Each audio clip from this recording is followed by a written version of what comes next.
Before you call another Muslim a Kafir, remember this warning of the Prophet sallallahu alaihi wasallam: لا يرمي رجل رجلا بالفسوق ولا يرميه بالكفر إلا ارتدت عليه إن لم يكن صاحبه كذلك.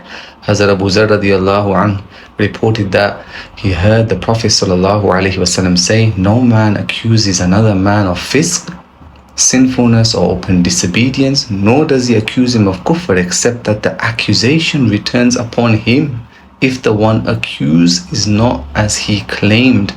Bukhari.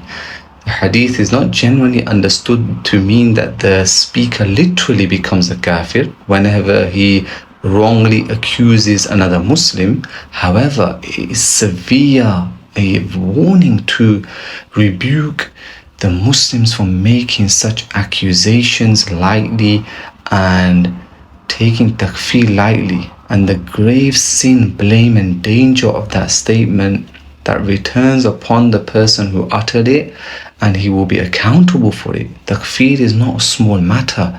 The scholars of Ahlussunnah have always treated it with the utmost caution, because a person's Islam is not removed by suspicion, emotion, assumptions, disagreement. A Muslim may fall into sin, may fall into error, may even fall into serious innovation, but that does not automatically make him a disbeliever. Throughout Islamic history, scholars have warned against reckless and blanket takfir.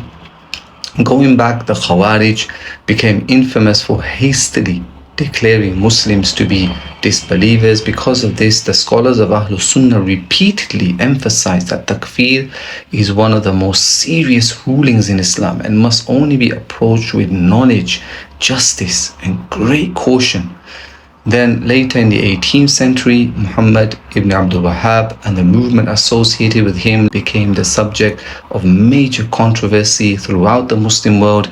Many scholars criticized the movement, especially on the excessive takfir, this mindset, and of fighting other Muslims on that basis. And what is beyond dispute is that this reckless takfir remains a danger today. And today, unfortunately, this problem continues. Social media has made it even worse. With a short clip, a quote taken out of context, a disagreement over an issue, people rush to label others as innovators, misguided, astray, and even disbelievers. And I'm not going to be unjust and claim that this problem and mindset exists only in one group. These extremes can be found in factions of other groups too. The reality is that whenever people become fanatical or become careless in matters of takfir, these extremes emerge. The lesson is to fear Allah Almighty when speaking about the faith of another Muslim.